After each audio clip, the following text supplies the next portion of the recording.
வணக்கம். இன்றைய முக்கிய செய்திகள்.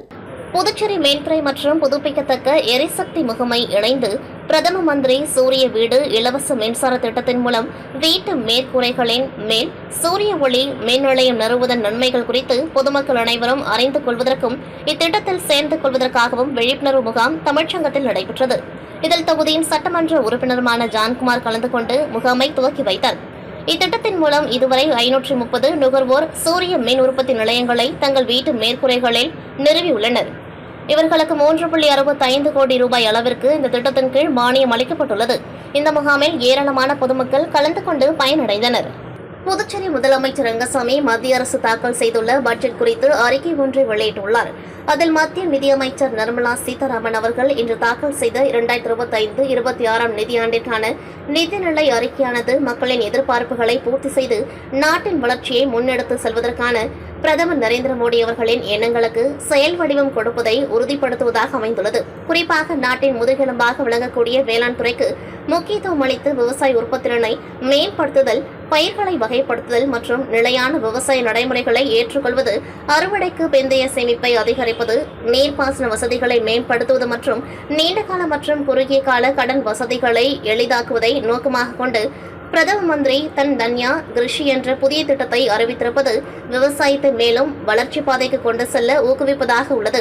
மேலும் விவசாயிகளுக்கான கிசான் கிரெடிட் கார்டுகளுக்கான உச்சவரம்பு ரூபாய் 3 லட்சத்திலிருந்து ரூபாய் 5 லட்சமாக உயர்த்தி கடன் உதவியை அதிகரிப்பது மற்றும் ஆண்டொன்றுக்கு 12.7 லட்சம் டன் உர உற்பத்தி செய்ய இலக்கு நிர்ணயித்திருப்பது போன்றவை விவசாயிகளின் வாழ்வை மேம்படுத்த உதவும்.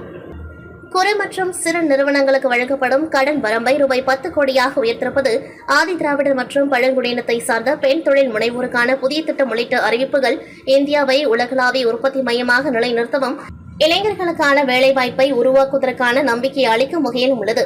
கிராமப்புறங்களில் உள்ள அனைத்து அரசு மேல்நிலைப் பள்ளிகள் மற்றும் ஆரம்ப சுகாதார மையங்களும் இணைய வசதி மற்றும் ரூபாய் 500 கோடி செலவில் கல்விக்கான செயற்கை நுண்ணறிவு மையம் அமைத்தல் போன்றவை இந்தியாவில் கல்வி மற்றும் மருத்துவத்தை டிஜிட்டல் முறைக்கு கொண்டு செல்ல வழிவகுக்கும். 5 ஆண்டுகளில் 75,000 மருத்துவ இடங்களை சேர்க்கும் இலக்கை நோக்கி வரும் ஆண்டில் மருத்துவக் கல்லூரிகளில் கூடுதலாக 10,000 இடங்கள் சேர்த்தல், அனைத்து மாவட்ட மருத்துவமனைகளிலும் பகல் நேர புற்றுநோய் மையங்கள் அமைத்தல் மற்றும் 2025-26 ஆண்டில் 200 புற்றுநோய் சிகிச்சை மையங்கள் அமைத்தல் போன்ற அறிவிப்புகள் இந்திய சுகாதாரத்தை மேம்படுத்தும் நடவடிக்கைகளில் முக்கியத்துவம் வாய்ந்ததாக உள்ளது.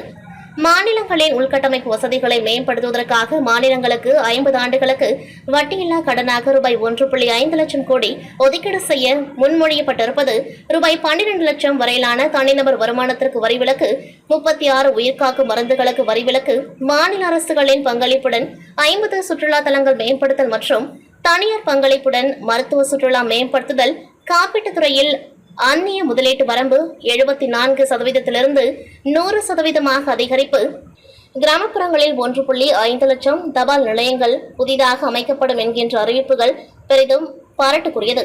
மேலும் லித்தியம் பேட்டரிக்கான வரி குறைப்பால் மின்சார வாகனங்கள் மற்றும் கைபேசிகளின் விலை குறையும்.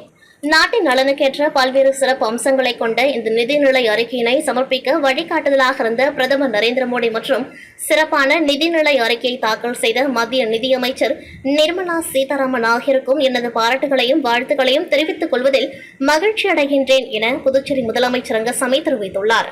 புதுச்சேரி ஜிப்மர் மருத்துவமனை இயக்குநராக பதவி வகித்து வந்த ராகேஷ் அகர்வால் வயது மூப்பு காரணமாக ஓய்வு பெற்றதை அடுத்து இடைக்கால இயக்குநராக கௌதம் ராய் நியமிக்கப்பட்ட நிலையில் நேற்றுடன் அவரும் பணி ஓய்வு பெற்றதால் புதிய இயக்குநராக டாக்டர் வீர் சிங் நெகியை மத்திய அரசு நியமனம் செய்து உத்தரவு பிறப்பித்ததை அடுத்து புதிய இயக்குநர் பதவியேற்பு விழா இன்று ஜிப்மர் நிர்வாக வளாகத்தில் உள்ள இயக்குநர் அலுவலகத்தில் நடைபெற்றது.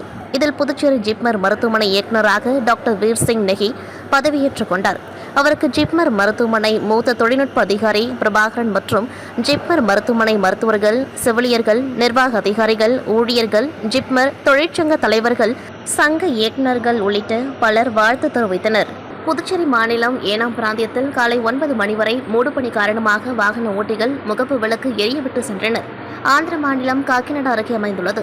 புதுச்சேரி பிராந்தியம் ஏனாம் மாநிலம். அங்கு சுற்றுவட்டார பகுதியில் இன்று அதிகாலை முதலே கடும் பனி பொழிவினால் குளிர்ச்சியான சூழல் நிலவியது.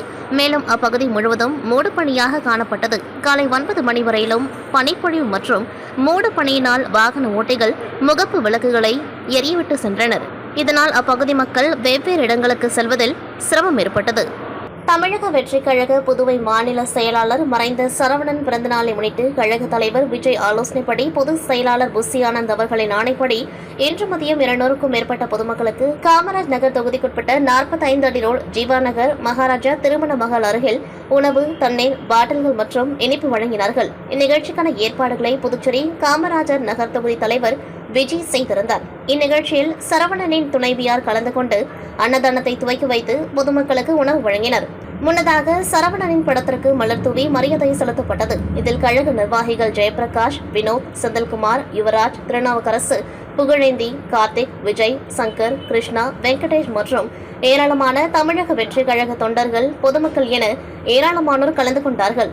புதுச்சேரி பாகமுடையான்பட்டு ஏர்போர்ட் சாலையில் அமைந்துள்ள அருள்மிகு பொன்னியம்மன் மற்றும் ஸ்ரீ செல்வ விநாயகர் ஆலயங்கள் மற்றும் அருள்மிகு ஸ்ரீ பொன்னியம்மன் ஆலயம் மற்றும் ஸ்ரீ ஏகாம்பரநாதர் சித்தர்பீடம் ஆலயத்தின் ஜீர்ணோத்தாரண நூதன ராஜகோபுர அஷ்டபந்தன மகா கும்பாபிஷேகம் நாளை நடைபெற உள்ளது. இதற்காக கடந்த 26ஆம் தேதி கிராம தேவதை வழிபாடு மற்றும் கருவடிக்குப்பம் கன்னிமார் ஓடையில் சிறப்பு அபிஷேகம் நடைபெற்று தொடர்ந்து செல்வ விநாயகர் ஆலயத்தில் கணபதி ஹோமத்துடன் பூஜை துவங்கியது. கடந்த 6 தினங்களாக நடைபெற்று வந்த பல்வேறு அபிஷேக ஆராதனைகளுடன் மங்கள இசையுடன் இன்று முதல் கால யாகசாலை பூஜை துவங்கியது. இதில் அங்கராபரணம், ரக்ஷபந்தனம், கலாஹர்ஷனம் ஆகியவை முதல் கால யாகசாலை பூஜையாக துவங்கியது. இதில் கும்பாபிஷேக விழா குழு கமிட்டியினர், ஆலய நிர்வாகிகள், ஊர் பொதுமக்கள், இளைஞர்கள் என அனைவரும் திரளாக கலந்து கொண்டார்கள். இத்துடன் செய்திகள் நிறைவடைகின்றது. நன்றி, வணக்கம்.